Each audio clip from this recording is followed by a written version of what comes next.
Nicole Johnson for DLife.com. There are several different types of diabetes, but they all share a common feature.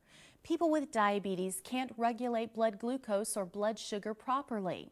Because blood glucose levels that are too high or too low can be harmful to the body over time, proper treatment of diabetes is critical.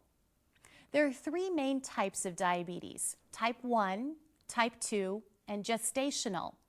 Type 1 diabetes accounts for between 5 and 10% of all cases of diabetes. Because it occurs frequently in children, type 1 is sometimes called juvenile diabetes.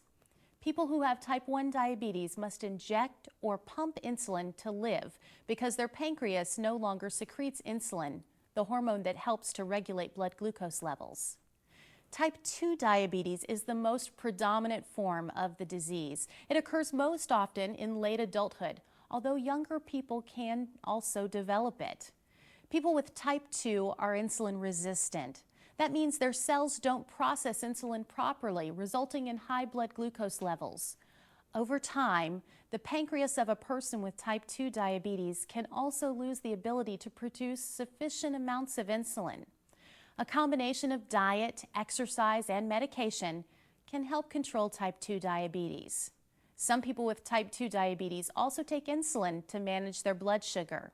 Gestational diabetes is diabetes that occurs in pregnancy and resolves after birth. Getting quick and tight control over blood sugars is critical because high blood glucose levels can cause damage to a developing fetus.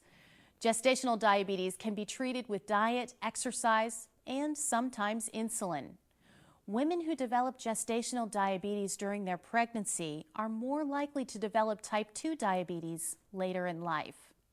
The main goal of managing all types of diabetes is to keep blood glucose levels in a safe range for the long term. All people with diabetes should test their blood sugar regularly to determine how food, exercise, and activities impact them. Talk to your healthcare provider about blood glucose